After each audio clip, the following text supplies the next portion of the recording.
Sri Lanka became only the third side this century to win a three-match series, having lost the initial test.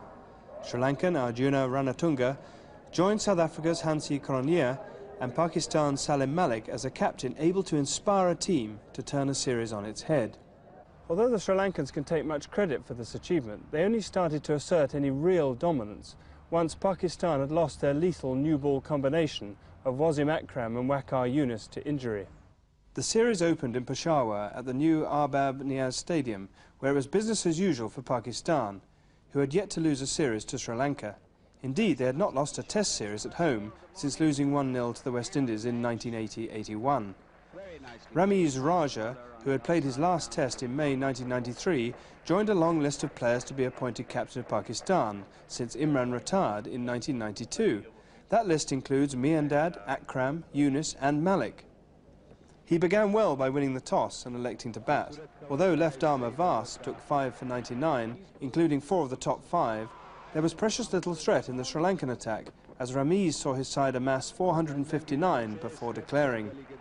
Syed Anwar, captain Raja, wicket-keeper Moin Khan and Shoaib helped themselves to half-centuries, but it was Inzaman who provided the most authoritative and significant knock, eventually falling LBW to Vas, 5 runs short of his 100.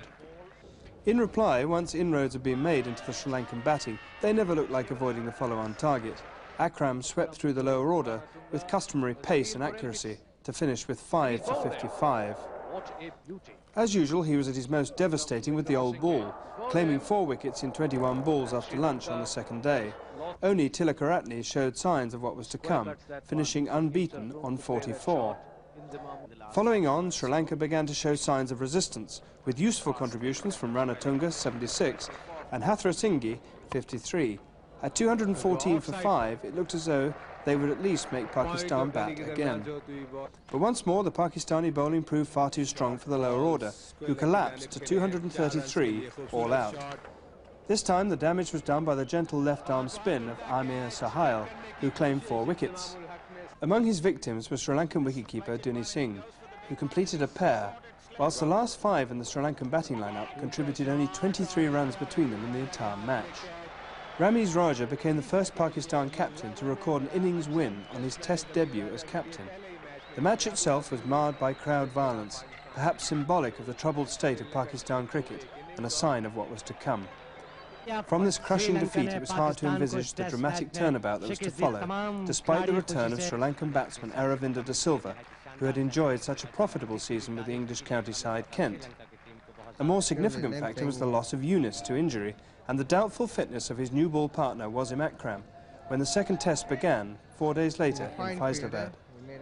Ramiz again won the toss and this time inserted Sri Lanka.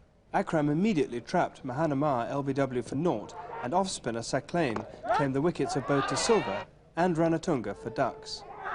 At 34 for 4, this brought Tilakaratne to the crease, who responded to his team's adversity with a magnificent century out of a final total of only 223.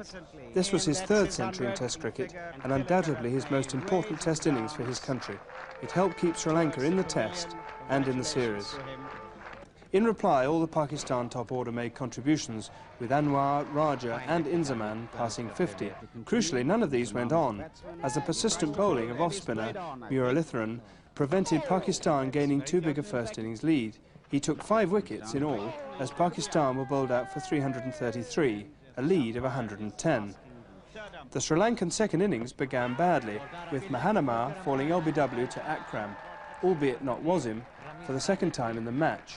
Having lost 2 early wickets, the Sri Lankan pair of Hathrasinghe, 83, and De Silva, 105, orchestrated a remarkable fight back with a stand of 176. De Silva passed 3,000 runs in Test cricket, continuing his great form from his season with Kent. Without the threat of Akram, who was now injured and unable to bowl, the attack lost its menace to such an extent that the Sri Lanka tail wagged. Dharmasena with 49 and Vas with 40, adding crucial runs to give them a lead of 262. On the last day of this fascinating match, Sri Lanka levelled the series with a collective effort in the field. Vas picked up 4 for 45, which include opener Sohail, LBW for naught. The spinners, Muralitharan and Dharmasena, claimed 5 wickets between them. Muralitharan took the important wickets of Raja and Inzaman just as they threatened permanence. Muralitharan was awarded the man of the match, but in truth it was a team performance. This was typical of the Sri Lankan effort in the last test at Sialkot and produced another enthralling match. Here, Ranatunga won the toss for the first time and elected to bat against an attack which had now lost both Yunis and Akram. But with De Silva falling to Raymond for naught and Gurasena being run out when well set, Sri Lanka could only muster 232. Late order batsman Duna Singh top scored with 62 not out to guide them to respectability. Pakistan in reply could not conquer the spin of Muralitharan, who was introduced early into the attack by Ranatunga. 3 of his 4 wickets were from the top 5 in the batting order, including the important scalp of the captain, LBW for 26. Not one batsman passed 50. Sri Lanka then tightened their hold on the match by accumulating 338 before declaring. With the pitch wearing and beginning to turn, the lack of a specialist spinner in the home side was all important, as the 4 seamers struggled to pose a threat. A decisive bold knock of 87 by their captain Ranatunga showed his team the way, with Tilakaratne and Hathari Singh also making half-centuries. Tilakaratne had proved an invaluable batsman coming in at number 6 for the Sri Lankans, giving strength and substance to the lower middle order. Setting off to chase 357 for victory, Pakistan crumbled to 15 for 5, with the Sri Lankan opening bowlers doing the damage. All the top order fell to catches, perhaps contributing to their own decline. After this start, Sri Lanka were always set for an historic victory. On the 5th morning, it was left to wicketkeeper Moin Khan to salvage some pride for Pakistan and delay the inevitable. This he did with a defiant, unbeaten century. He faced only 165 balls and hit 2 sixes and 14 fours. It was always ultimately a lost cause, despite a last-wicket partnership of 65, the highest of the innings. De Silva eventually dismissed Amir Nazir, appropriately enough caught by Tilakaratne, whose contribution had had such a bearing on the series. Sri Lanka won the series and Ranatunga was named man of the match for his decisive knock of 87 in the second innings. This was Pakistan's first home series defeat since losing to the West Indies in 1881. It was also the first time they had lost 2 tests in a home series since Richie Benaud's Australians toured in 59-60. Whether this heralds the start of a new era or false dawn in Sri Lankan cricket remains to be seen.